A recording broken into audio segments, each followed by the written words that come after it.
Snyder, and thank you so much for joining me for the Sane Crypto Podcast, the first cryptocurrency podcast for baby boomers investing for retirement. Most people believe that crypto assets are too risky for the average investor. I believe the risk is in not investing, and that in fact, cryptocurrency may be the answer to near retirees' prayers. The Sane Crypto Mastermind is my signature program for those who want the diversification benefits and return potential of cryptocurrency, but can't, won't, or just don't have the time, frankly, to figure this all out and keep up with it on their own. If you would like to learn more about that, I'd encourage you to join my free online training, which is called How a Little Bit of Bitcoin May Hedge Against Future Financial Crisis and Increase Expected Return. You can find that and get the details and register at sanecrypto.com/retirement. So last night, I just couldn't bear to watch any more midterm election prognosticating. So I decided to be productive and watch a movie. So I watched The Big Short with Ryan Gosling, Christian Bale, Steve Carell, and Brad Pitt. And I know that you were probably thinking to yourself, well, how on earth was watching a movie being productive? So here's how. The movie, if you don't know, is based on the book by author Michael Lewis of Blindside and Moneyball fame, both of which I loved.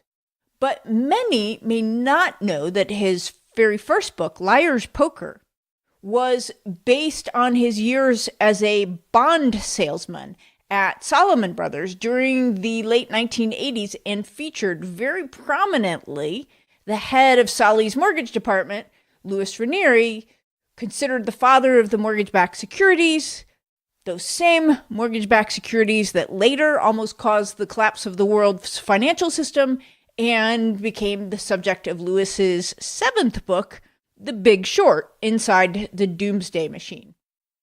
Now, if you haven't read the book or watched the movie, I would strongly encourage you to do so. It is a very easy way to, entertaining way, I guess, to understand clearly exactly what almost led to the global financial collapse. It is also a stark reminder of the fundamental disconnect between the profit motives of Wall Street and the well-being of average investors who mistakenly believe that Wall Street's job is to make them money when nothing could be further from the truth. Wall Street's job is to make themselves money and their shareholders money. And if you happen to make anything along the way, then that's just a happy coincidence for everyone. And yet the conundrum is that you have to invest because you can't possibly save enough money to retire unless you do. It's also relevant to cryptocurrency and crypto assets, which is why I went back to watch it. As many people suggest that Bitcoin specifically, as a trustless financial system, was created as an antidote to a financial system which is based on trust and which destroyed that trust. Now, we can debate whether or not that is feasible, that Bitcoin would ever replace our financial system. I don't think that's going to happen personally, but the extent to which it does or could and how long it will take, we can debate that. But regardless, I'm really glad that I went back and I watched the movie because there were, well, first of all, it reminded me of a couple of things, but there were also several things in it that made me think of the interview that I'm going to share with you today. One is, I was thinking about how do you have the courage to take a multi-billion-dollar short position with someone else's money when everyone else in the world is betting the other way and thinks that you are crazy wrong. And then stick with that position when it doesn't immediately go your way. And in fact, for quite a while, looks like it's going against you, and that the powers that be are actively conspiring to hold it together, fraudulently keep your investment from going the way that it rightfully should, And during that period, how do you decide if you are just early or just wrong? The second goes back to that issue again of trust. The fact, it's really, if you think about it, astounding that our entire global financial system is literally based on something so thin and so fragile as trust. Nothing more. It all exists because we agree that it does. And when that trust is destroyed, then what? So the interview I want to share with you is another from the Wayback Machine, the way back machine. It is with Dr. Janice Dorn, M.D., Ph.D., who, I interviewed her for my radio show. It could have been late 2008, but I think it was like early 2009, like January 2009 maybe. And just to give you some historical context, at the time that we did this interview, Bernie Madoff's multi-billion-dollar Ponzi scheme had just been discovered. And the immediate, is the world going to end part of the financial crisis had passed. The market had bottomed, but there was still a tremendous amount of fear and uncertainty at that point. So my guest, Dr. Janice Dorn, she has passed away since this interview was recorded. In fact, when I looked her up, it looks like fairly recently, sadly, she has passed away. But she held an M.D. in psychiatry. She was certified by the American Board of Psychiatry and Neurology in general psychiatry and addiction psychiatry. She also held a Ph.D. in brain anatomy. She was also notably a full-time futures trader since 1994, focusing on the precious metals markets. Let me just ask you a question, if I may, Janice. One of my early mentors was also an organizational psychologist who worked with traders on Wall Street. And one of the first things that he said to me is, Kim, whatever issues you have in your life will play themselves out, not just in your trading, but in your money. And at the time, I didn't really, I couldn't look at that, but I, later in my life, I understood it. Tell our listeners a little bit more about that. Yes, that's a fascinating phenomenon that we see every day, and that is that when we have dramas in our lives, and I can't think of anybody whose life, Kim, doesn't have some sort of drama in it from time to time. Right. Although we like to keep the drama down. But when we have dramas, unresolved issues, needs that are not being met in our personal lives, and we are in the markets, either trading or investing, the tendency is to act out these dramas in the market. And because the markets are very demanding and can be quite punitive as well as rewarding, when people take their dramas in their lives and their issues in their lives to the market and act them out, the market will punish or reward them.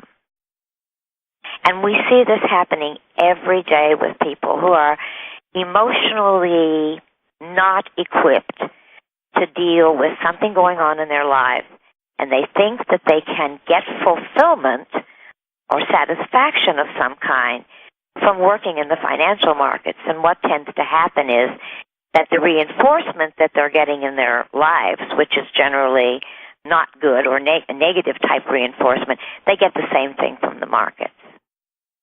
So the markets will punish them for doing that. And the reason that happens is because the markets have a kind of a Darwinian survival of the fittest mechanism where the strong survive and the weak perish.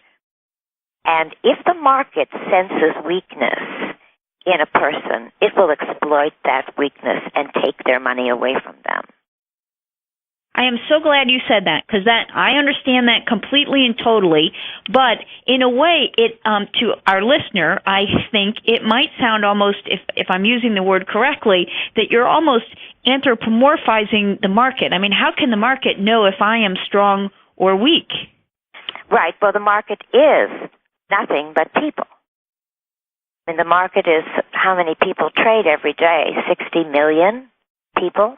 Mm-hmm. So the market is really a living, breathing entity, which is composed of, let's say, 60 million people. Now, the way the market punishes or rewards us is in this way. If we trade with consistent discipline, in other words, we have a plan, we know when we're going to enter, we have a stop, we know where we're going to stop out, we have a basic idea where we're going to take a profit, that's all fine on paper. But when an individual goes into the market, the emotions surrounding money and surrounding that whole atmosphere of so much information and prices changing and this continual fluctuation, the emotions overtake the discipline. And that's how people lose. They allow their emotions to overtake their disciplines, and they do what I call boneheaded things. They just make errors.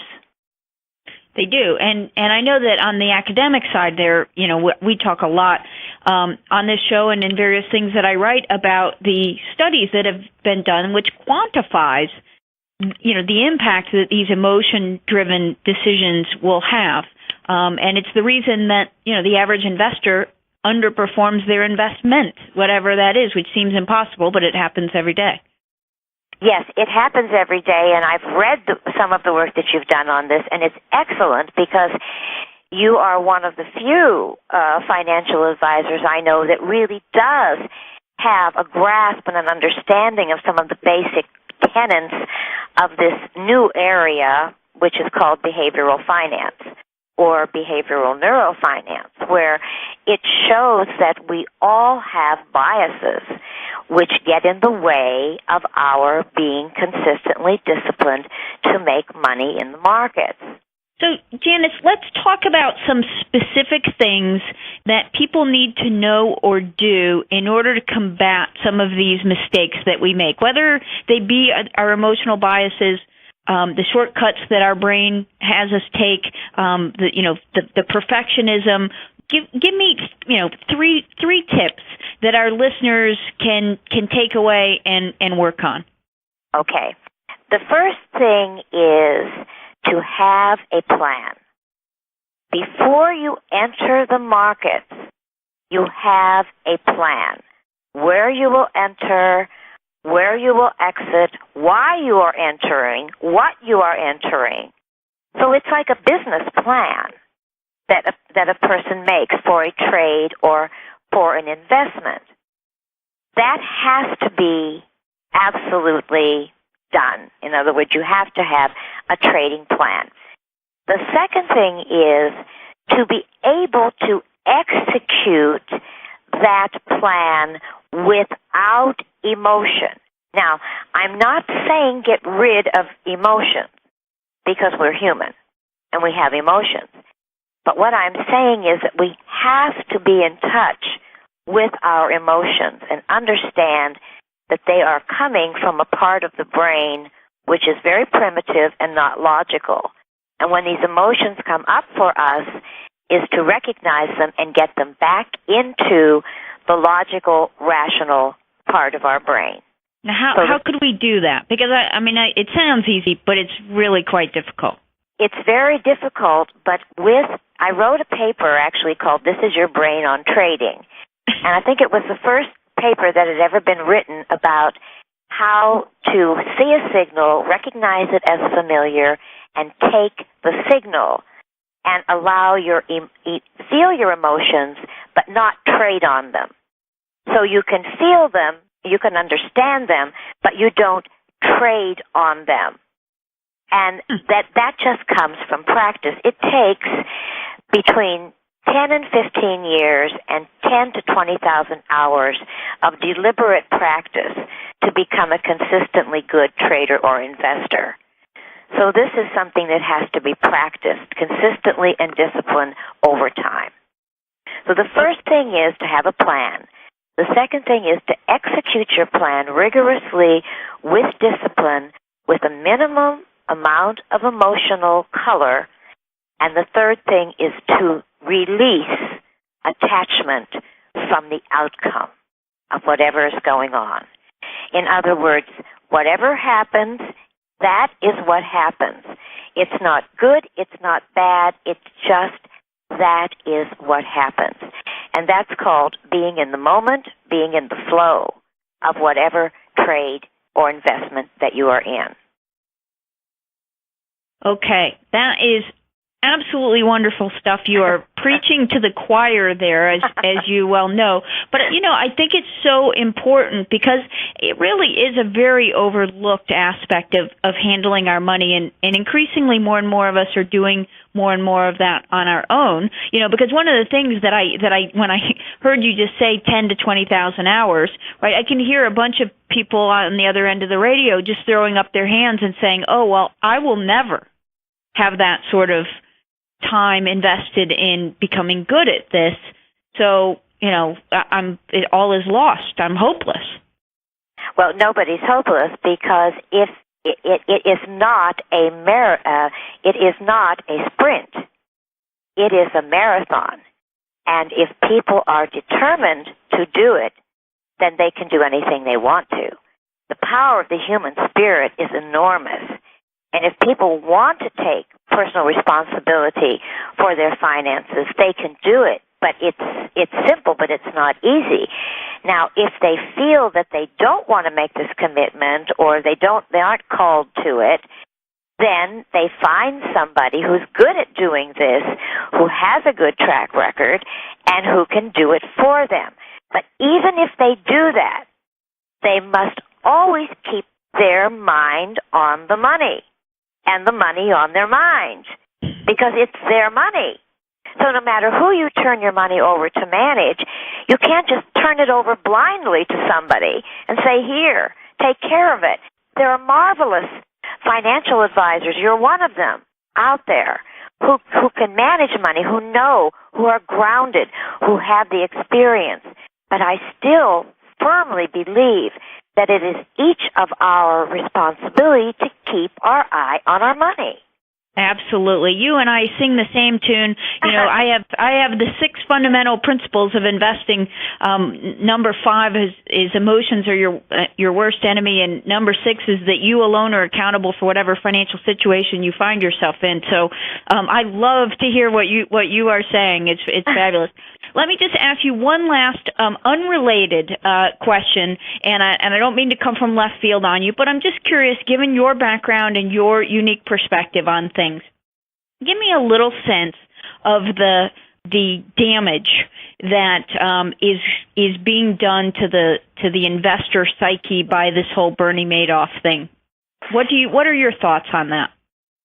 The damage to the psyche, Kim, of the Bernie Madoff thing is enormous. The list came out today, as you probably know, of all of the people that were involved with him, and it is a litany of people from professional sports players to people very high up in Hollywood to charities. The damage of Madoff is enormous.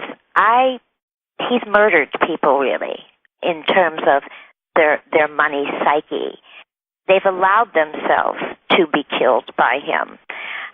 This is just one of a number of scandals and scoundrels that emerges in the course of a bear market. And you know that we have had nothing but scandal for weeks and weeks and weeks in our face. And the damage is enormous. And why is it enormous? Because people lose trust. Trust. People lose confidence and they lose trust. And when a person betrays trust, most human beings in this country are very intelligent people, and they know when, they've been taken by somebody, and they're very, very slow to recover trust. Very slow. So even for those of us who, of course, had no money with Bernie Madoff, there is still an effect on everybody, right? Absolutely. Absolutely, because people read that and then they think, oh, my goodness, this man was so well known and formerly head of the NASDAQ stock exchange, and look at all the people that got taken by him. If all these smart people could get taken by this guy, where does this leave me? Who can I trust? Where can I go? Who can I turn to? What am I going to do? People, this past year, Kim, I have had calls from all over the world from people just not knowing what to do, where to go, who they could turn to, in desperation.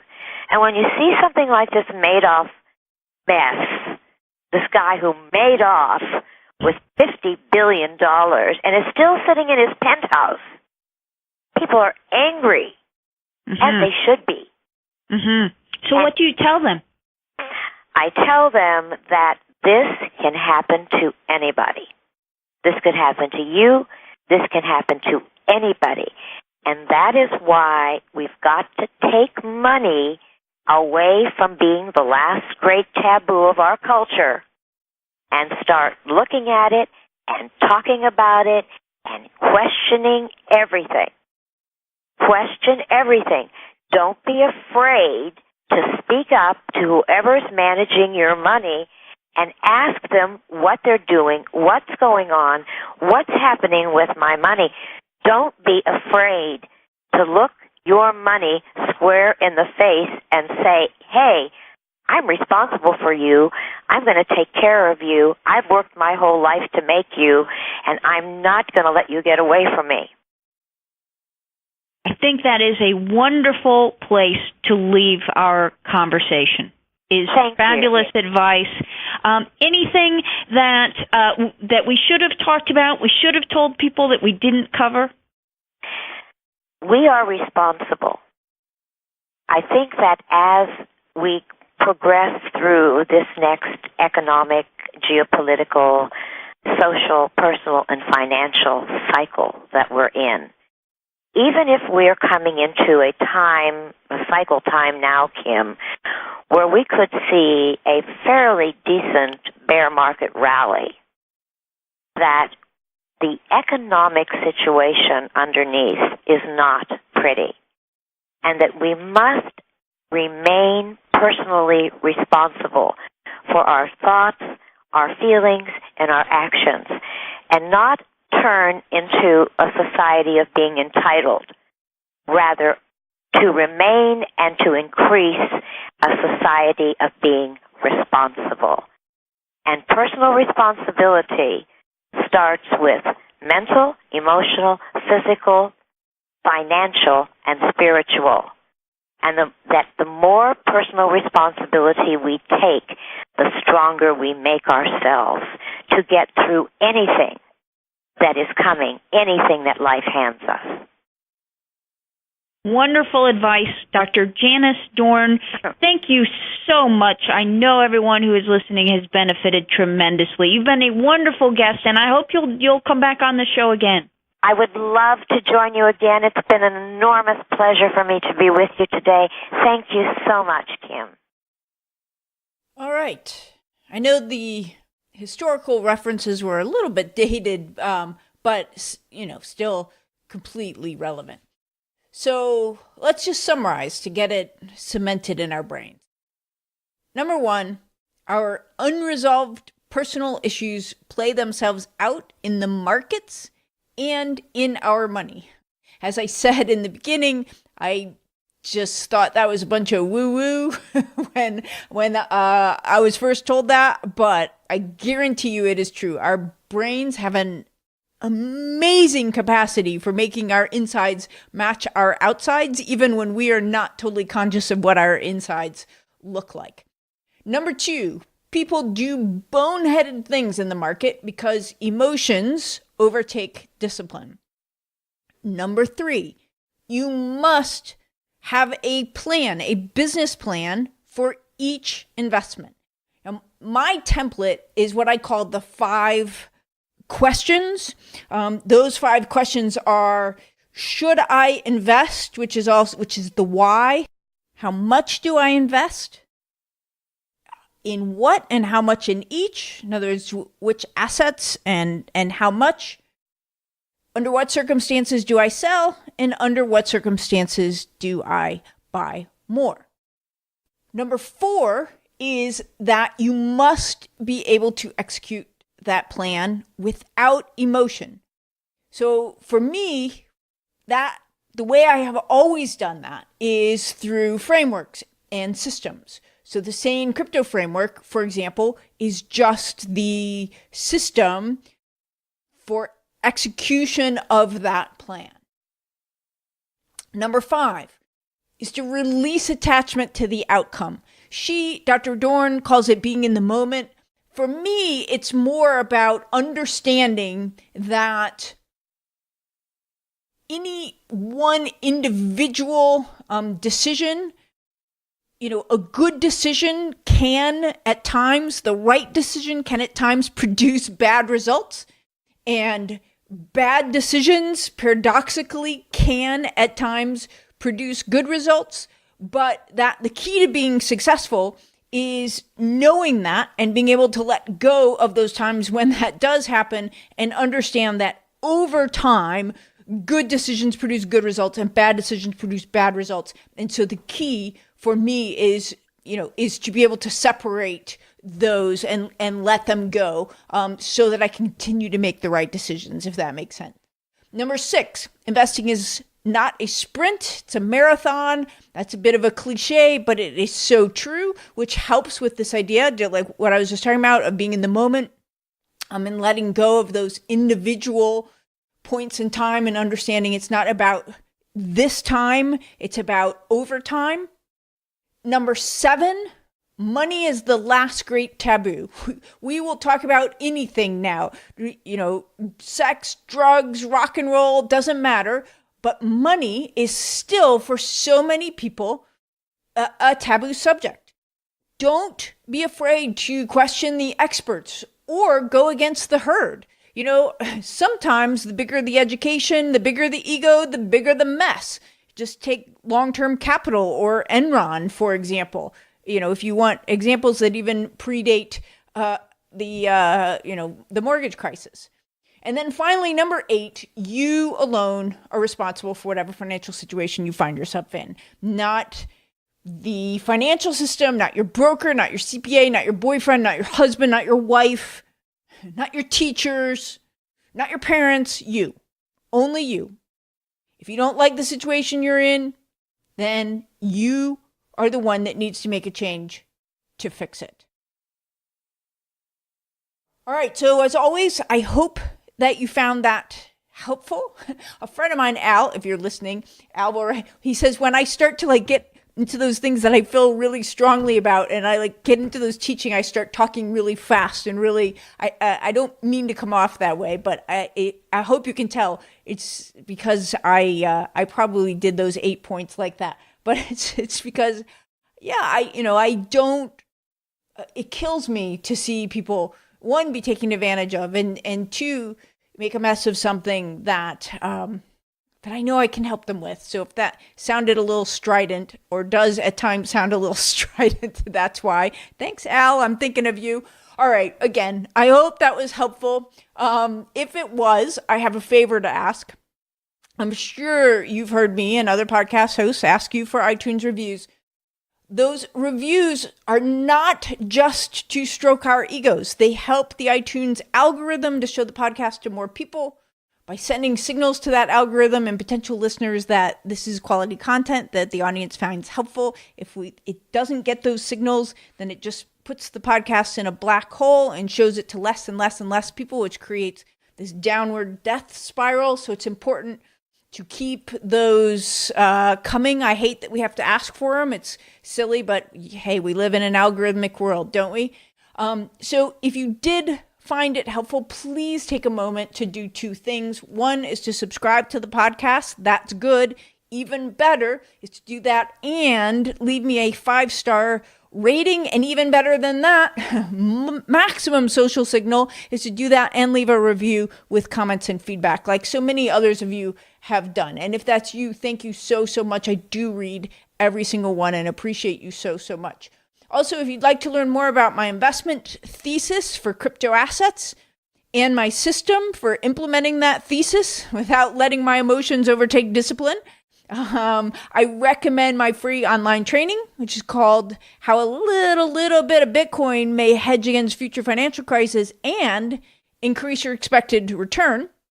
You can register for that and get all the details at sanecrypto.com/retirement. You can get the full show notes of this episode, including links to any resources mentioned or used at sanecrypto.com/podcast. And finally, if you have a question about anything, today's topic, anything, just email me at askkim@sanecrypto.com. I read and answer every email personally, as well as answer some of them here on the show.